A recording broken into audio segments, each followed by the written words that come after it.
வாழும் ராஜ் தொலைக்காட்சி அன்பர்களே, என் நெஞ்சம் நிறைந்த அன்பர்களே, எல்லாரும் நல்லா இருக்கீங்களா? இன்றைய காலை பொழுது இனிய காலை பொழுதாக உங்களுக்கு தொடங்க போகிறது. உங்களுக்கும் உங்கள் குடும்பத்திற்கும் நல்ல நாளாக இந்த நாள் அமைய என்னுடைய வாழ்த்துக்கள். உங்கள் அத்துணை பேருக்கும் உங்கள் ஆத்மார்த்த ஜோதிடர் நங்கநல்லூர் டாக்டர் பஞ்சநாதனின் இனிய காலை வணக்கங்கள். இது நம்முடைய இன்றைய ராசி பலன்கள் நிகழ்ச்சி. இந்த நிகழ்ச்சியில் இன்றைக்கி நம்ம பார்க்க போவது டிசம்பர் மாதம் 15ஆம் தேதி 2025ஆம் ஆண்டு பலன்கள் பார்க்க போகிறோம். தமிழ் வருடத்தில் இது விசுவாவசு வருடம், கார்த்திகை மாதம் 29ஆம் நாள். இன்னைக்கு திங்கட்கிழமை. இன்னைக்கு என்ன விசேஷம்? இன்னைக்கு சர்வ ஏகாதசி, மிகச்சிறந்த நாள். இந்த ஏகாதசி விரதத்தை கடைபிடிப்பதனால் வாழ்க்கையில் உயர்ந்த வெற்றிகளை பெற்றவங்க பல பேர். எவ்வளவு மனசு கஷ்டம் இருந்தாலும் ஏகாதசி விரதம் இருக்கணும். இந்த மனசு கஷ்டமெல்லாம் விலகும். இன்னைக்கு சித்திரை நட்சத்திரத்தில் சந்திர பகவான் பயணம் பண்ணிருக்கார். மதியானம் 1:48 வரைக்கும். பிறகு சுவாதி நட்சத்திரத்தில் அனுக்கிரகம் பண்ணுவார். இந்த நாளில் என்ன விசேஷம் அப்படின்னு பார்த்தீங்கன்னா, இன்னைக்கு சித்த யோகமும் அமிர்த யோகமும் கூடிய நன்னாள். மேஷராசி என்பர்களே, ராசிக்கு அதிபதியானவன் அங்காரகன். இந்த அங்காரகன் பாக்கியஸ்தானத்தில் இருக்கார். ஒரு ஜாதகத்தை எடுத்த உடனே பாக்கியஸ்தானத்தில் என்ன கிரகங்கள் இருக்குன்னு பார்க்கணும். அந்த கிரகங்கள் நல்ல கிரகங்களாக இருந்தால் இவருடைய வாழ்க்கை ஒளிமயமாக இருக்கும் முடிவு பண்ணிடலாம். நடக்கக்கூடிய தசாபுத்தி கிரகங்கள் பாக்கியஸ்தானத்தில் இருந்தாலே விசேஷம். இன்னைக்கு பார்த்தீங்கன்னா, உங்களுடைய ராசிக்கு அதிபதி பாக்கியஸ்தானத்தில் இருக்காருங்கிறது ரொம்ப விசேஷம். நன்மைகள் நிறைய நடக்கக்கூடிய நாள். சந்திர பகவான் என்ன பண்றார்? சுகஸ்தானாதிபதி 7ஆம் இடத்துல உட்கார்ந்துட்டு இருக்கார். வாழ்க்கையில் சுகமான அனுபவங்கள் கிடைக்கும். சிலருக்கு ஃபாரின் போகணும்னு நினைப்பாங்க, அந்த ஆப்பர்ச்சுனிட்டி கூடி வரும். சில மாணவர்களுக்கு கல்வியில ஒரு நல்ல ஸ்டேஜ், விரும்பினபடி படிப்பு அமையக்கூடிய ஒரு நன்னாளாக இந்த நாள் அமைகிறது.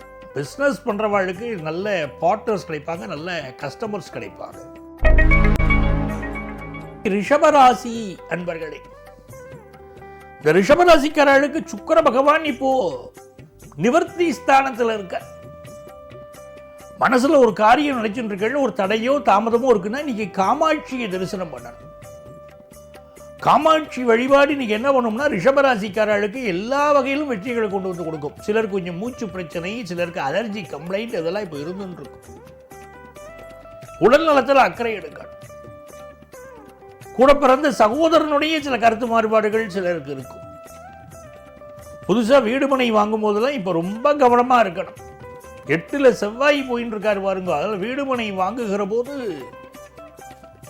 டாக்குமெண்ட்ஸை சரியாக வெரிஃபை பண்ணாமல் வாங்கக்கூடாது. அதே நேரத்தில் இன்றைக்கு ரியல் எஸ்டேட் பிஸ்னஸ் பண்ணுறவாளுக்கு நல்ல முன்னேற்றம் ஏற்படும். மிதுன ராசி அன்பர்களே, மிதுன ராசிக்காரர்களுக்கு மிக அற்புதமான நாள். பூர்வ புண்ணியம்னு சொல்றோம். இந்த ஜென்மாவில் சிலர் நல்லபடி வாழ்றாங்க, சில பேர் சரியா வாழலை. இதுக்கு என்ன காரணம் அப்படின்னா, பூர்வ புண்ணியம்னு ஜோதிட சாஸ்திரம் சொல்றது.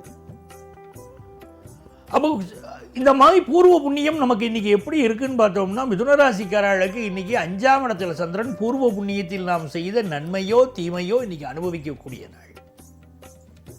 நம்ம நிறைய புண்ணியம் பண்ணியிருக்கோம்னு நினைச்சு போமே, இன்னைக்கு நிறைய நன்மைகள் நம்ம வாழ்க்கையில் நடக்கும். புதிய சொத்து வாங்குற யோகம், வெளிநாடு செல்லக்கூடிய யோகம், கல்யாணம் உங்களுக்கோ உங்கள் குடும்பத்துக்கோ ஃபிக்ஸ் ஆகக்கூடிய நேரம். மிதுனராசி இளைஞர்களுக்கு கல்யாணம் ஃபிக்ஸ் ஆகாமல் இருந்ததுன்னா இப்போ ஆகும். ஒரு முக்கியமான விஷயத்தை எங்கேயோ வச்சுட்டு நம்ம தேடிட்டு இருப்போம். இந்த நாள் எழுத்தாளர்கள், பேச்சாளர்களுக்கு நல்ல ரெகக்னிஷன் கிடைக்கக்கூடிய ஒரு நாள். ஒரு புது பிஸ்னஸ் ஆரம்பிக்கிறோம்னு எண்ணம் வரும் மனசுல. நம்ம ஆரம்பிச்சு பார்க்கலாமே, நல்லா வர முடியுமே அப்படிங்கிற எண்ணம் வரும். குழந்தை பாக்கியம் இல்லாத பலருக்கு இன்னைக்கு குழந்தை பாக்கியம் அமையும் யோகம் உண்டு. கடகராசி என்பர்களே, இந்த கடகராசிக்காரர்களுக்கு இன்னைக்கு சந்திர பகவான் என்ன பண்றாரு? 6ஆம் இடத்துல இருக்கக்கூடிய செவ்வாயின் சாரத்தில் போறார். புதுசா ஒரு இளைஞர் இன்னைக்கு வேலைக்கு ட்ரை பண்றாருன்னா நல்ல வேலை வாய்ப்பு கிடைக்கும்.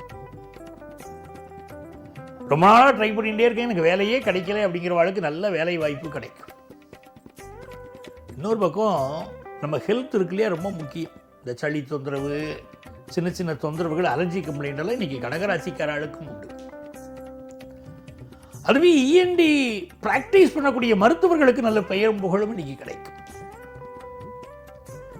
இந்த நாளில் சந்திர பகவான் 4ஆம் இடத்துல இருக்கார். புதுசாக ஒரு வீடு வாங்கினா என்ன, ஹவுசிங் லோனுக்கு அப்ளை பண்ணா என்ன, அதெல்லாம் தோணும். முயற்சி வெற்றி பெறும். அரசு வேலை பலருக்கு கிடைக்கக்கூடிய அற்புதமான நாள்.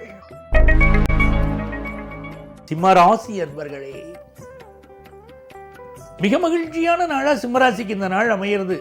ஏன்னா செவ்வாய் தான் பாக்கிய அதிபதி சிம்மராசிக்காரர்களுக்கு. அந்த செவ்வாய் இப்போ பூர்வ புண்ணிய ஸ்தானத்தில் உட்கார்ந்து இருக்கார். பூர்வீக சொத்து சம்பந்தமா உங்களுக்கு என்ன ப்ராப்ளம் இருக்கோ அது சால்வ் ஆயிடும். சரி, என் பிள்ளைகளுக்கு ஒரு முன்னேற்றம் வேணும் அப்படின்னு நினைக்கிறவாளுக்கு உங்கள் பிள்ளைகளுக்கு அருமையான முன்னேற்றம் இன்னைக்கு ஏற்படும். அவர்கள் வாழ்க்கையிலே ஒரு நல்ல ஸ்டேஜுக்கு, ஒரு வேலை, கல்யாணம், வெளிநாட்டு வாய்ப்பு அப்படின்னு நீங்கள் எப்படி எதிர்பார்க்குறீங்களோ அந்த நல்ல விஷயம் இன்னைக்கு உங்கள் பிள்ளைகளுக்கு கூடி வருது. இன்னைக்கு முருகப்பெருமானை வழிபாடு செய்கிறோம், அது ரொம்ப முக்கியம். முருகப்பெருமானை வழிபாடு செய்கிறதுன்னு சொன்னால் அவருக்கு அரளிப்பூக்களால் அர்ச்சனை பண்ணினால் அது ரொம்ப விசேஷமாக இருக்கு. வியாபாரம் செய்கிறவாளுக்கு வியாபார நோக்கங்கள் நிறைவேறும். இந்த நாளில் கொடுக்கல் வாங்கல் திருப்திகரமாக இருக்கும். கன்னிராசி என்பர்களே, இந்த நாள் உங்களுக்கு புதுசாக ஒரு வீடு வாங்கணுங்கிற ஒரு ஆசை இருந்துட்டு இருக்கும். எண்ணம் நிறைவேறும். அதே மாதிரி 2ஆம் இடத்துல சந்திர பகவான் போயிட்டு இருக்கும்போது கற்பனை வளம் அதிகரிக்கும். இளைஞர்களுக்கு காதல் உணர்வுகள் அதிகரிக்கும். குடும்பத்தில் கல்யாண பேச்சுக்கள் நடக்கும். சுபமான விஷயங்கள், நல்ல விஷயங்கள் பண்றதை பற்றிலாம் இப்போ ஹஸ்பண்ட் ஒய்ஃப் உட்காந்து பேசுவாங்க. நம்ம பொண்ணுக்கு கல்யாணம் பண்ணணும், இப்படித்தான் மாப்பிள்ளை பார்க்கணும், அவர் மாப்பிள்ளையா இருக்கக்கூடாது, நம்ம அதுக்கு பிள்ளையா இருக்கணும் அவர், அப்படிங்கிற எண்ணமெல்லாம் வரும். ரொம்ப அற்புதமான நாள். இந்த மாதிரி நாட்களில் சுபகாரியங்கள் பேசினால் அந்த சுபகாரியங்கள் பலிக்கிறது. வியாபாரத்தை பொறுத்த வரைக்கும் நல்ல வருமானம் இன்னைக்கு வரும். துலாம் ராசி அன்பர்களே, சந்திர பகவான் நம்ம ராசியில தான் இருக்கார். காலையில சித்திரை நட்சத்திரத்திலையும் அப்புறம் சுவாதி நட்சத்திரத்திலையும் இருக்கார். நல்ல வேலை வாய்ப்பு நமக்கு இன்னைக்கு கிடைக்கும். பொழுதுபோக்கு விஷயங்கள்ல ஆஃப்டர்நூன்லேருந்து நமக்கு ரொம்ப பெரிய ஈடுபாடு இருக்கும். முயற்சிக்கிற காரியமெல்லாம் வெற்றி பெறும். கணவனோடு ஒரு நல்ல உறவு இருக்கும். பிசினஸ் விஷயங்கள்ல எடுக்கிற முயற்சிகள் எல்லாம் வெற்றி பெறும். நல்ல லாபம் கொடுக்கும் பிசினஸ் முயற்சிகள். விருச்சிக ராசி அன்பர்களே, நன்மையான நாள், நல்ல நாள். ராசியில சூரிய பகவான் உட்கார்ந்து இருக்கார். இன்னைக்கோட கார்த்திகை மாதம் முடிகிறது. இந்த சூரிய பகவான் நமக்கு நல்ல அரசு வேலையை பெற்று தரக்கூடிய யோகம் உண்டு. இன்னைக்கு கொஞ்சம் கோபங்கள் அதிகம் வரும் விருச்சிக ராசிக்காரர்களுக்கு. அந்த கோபத்தில் நியாயம் இருந்தாலும் எல்லாரும் நியாயத்தை பார்க்க மாட்டார். ரொம்ப கோபப்படுறார் இவர் அப்படின்னு சொல்லுவார். அதனால கோபத்தை குறைச்சிக்கணும். முருகனுடைய மந்திரத்தை சொல்லிட்டே இருக்கணும். ஓம் முருகா ஓம் முருகான்னு இன்னைக்கு உச்சரிச்சுட்டு இருந்தா வாழ்க்கை உச்சத்திற்கு செல்லும்னு அர்த்தம். பண விஷயங்கள்ல இன்னைக்கு கொஞ்சம் கராரா இருக்கணும். சிக்கனத்தை கடைபிடிக்கணும். குடும்ப வாழ்க்கை மகிழ்ச்சியா இருக்கும். எனதருமை தனுசு ராசி என்பர்களே, இந்த தனுசு ராசிக்காரர்களுக்கு ராசிக்கு அதிபதியான அந்த குரு பகவான் இருக்காரே, அட்டமத்தில் அமர்ந்து இருக்கிறார். நாமளே என்ன பண்ணணும், எந்த ஒரு பண விஷயத்திலும் யாரையும் முழுசா நம்பக்கூடாது. இன்னைக்கு குடும்பம் நாளைக்கு திருப்பி கொடுத்துட்றேன்னு சொன்னா அவன் நல்லவங்களாக கூட இருக்கலாம். ஆனால் அவனால் திருப்பி கொடுக்க முடியாதபடி சூழ்நிலைகள் வரும். அதனால எதுக்கு இப்போ நமக்கு சமத்தா இருந்துட்டு போயிடும். இந்த காலகட்டத்தில் பணம் கொடுக்கல் வாங்கல கவனமா இருக்கக்கூடிய தனுசு ராசிக்காரர்களுக்கு தான் நன்மைகள் உண்டு. அதே நேரத்தில் லாபத்தில் சந்திரன் இருக்கார், செவ்வாய் நம்ம ராசியிலேயே இருக்கார். ஆகவே சொத்து வாங்குற முயற்சி வெற்றி பெறும். சகோதரர்கள் பக்கபலமா இருப்பாங்க. நல்ல அதிகார பதவிகள் கிடைக்கும். மகர ராசி அன்பர்களே, குரு பகவானுடைய பார்வை இருக்க, அப்ப அந்த பார்வை நம்ம குடும்பத்துக்கு ஒரு நல்ல செய்தியை கொண்டு வர போறது. நம்ம காத்துட்டு இருக்கோம் என்னைக்கு கல்யாண செய்தி வரும் அப்படின்னு. நம்ம எதிர்பார்க்கிற நல்ல செய்தி வரும். குரு பகவான் பார்க்கிறார் தான் அந்த செய்தி வரும். அதே மாதிரி இந்த மாதிரி நாட்களில் சந்திர பகவான் நமக்கு நல்ல வேலை வாய்ப்பை உருவாக்கி தருவார். சில பேருக்கு வேலையில் இன்னைக்கு டிரான்ஸ்பர் கிடைக்கும், ப்ரமோஷன் கிடைக்கும், அந்த யோகமெல்லாம் உண்டு. பிசினஸ்ல நம்பிக்கைக்குரியவர்கள் பார்ட்னர்களாக கிடைப்பாங்க. கும்பராசி என்பர்களே, இது ஒரு அற்புதமான நாள். கும்பராசிக்காரர்களுக்கு பாக்கியஸ்தானத்தில் சந்திர பகவான் போயின்னு இருக்கார். செவ்வாய் லாபத்தில் இருக்கார். பூமி சம்பந்தமான ஒரு லாபம் உண்டு. பூர்வீக சொத்து கிடைக்கும். மூத்த சகோதரன் நமக்கு ரொம்ப அனுகூலமா இருப்பார்.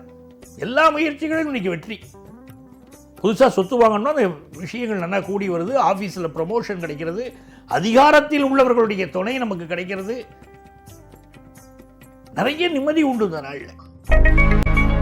மீன ராசி அன்பர்களே, இந்த நாளில் யார்கிட்டையும் அவசரப்பட்டு பிராமிஸ் பண்ணக்கூடாது. நான் அதை தரேன் இதை தரேன் பிராமிஸ் பண்ணக்கூடாது. முதல்ல நம்ம ஹெல்த்தை பார்க்கணும். எந்த காரணம் கொண்டும் பயணங்கள் அதிகமாக நீங்கள் செய்ய வேண்டாம். அப்படி கண்டிப்பாக போக வேண்டியிருந்தால் நம்முடைய சேஃப்டி மெஷர்ஸ் அதுக்கு இம்பார்ட்டன்ஸ் கொடுக்கலாம். எந்த ஒரு செயலையும் நிதானமாக செய்தெல்லாம் பெரிய வெற்றி கிடைக்கும். அம்மாவுடைய உடல் நலத்தில் அக்கறை எடுத்துக்கணும். முருகப்பெருமானுடைய அனுக்கிரகம் பரிபூர்ணமாக உண்டு. புதிய சொத்து வாங்கக்கூடிய சிந்தனைகள் பெருகும். அலுவலகத்தில் புதிய பொறுப்புகள் சேரும். நண்பர்களே, நாளைய பதிவில் மீண்டும் சந்திப்போமா?